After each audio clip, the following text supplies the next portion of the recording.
Ang mga kamay ng lalaki ay nagtataglay ng napakataas na temperatura, ngunit hindi siya nasaktan sa halip.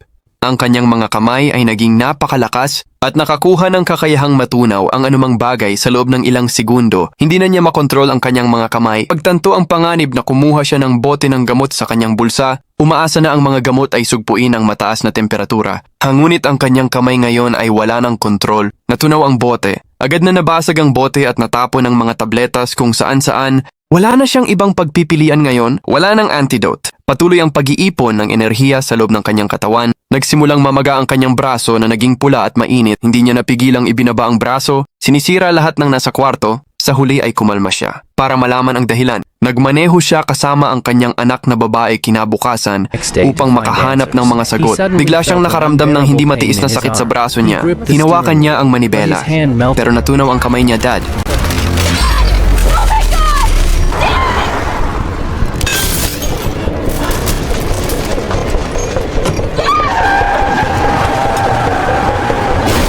Buti na lang hindi sila nasaktan ng husto. Nag-aalalang tinanong ng kanyang anak kung ano ang nangyayari. Pero sabi ng tatay niya hindi niya alam ang dahilan. Gayunpaman ang mga tunog mula sa malayo ay papalapit at wala silang choice kundi tumakbo.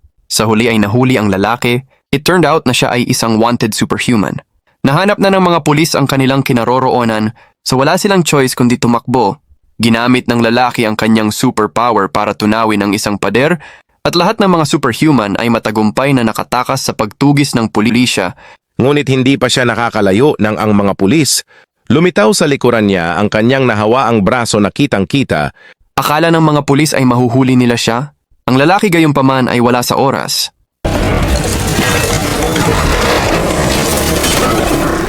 Kang gumalaw, hinahanap mo yung mga beauty friends mo, huh? Tumahimik ka.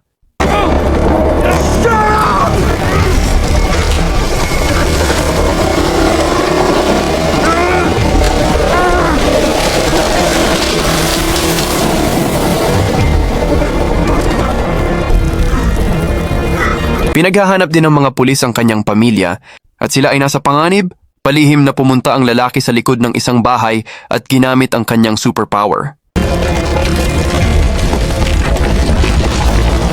Agad na lumikha ng isang malaking buta sa dingding.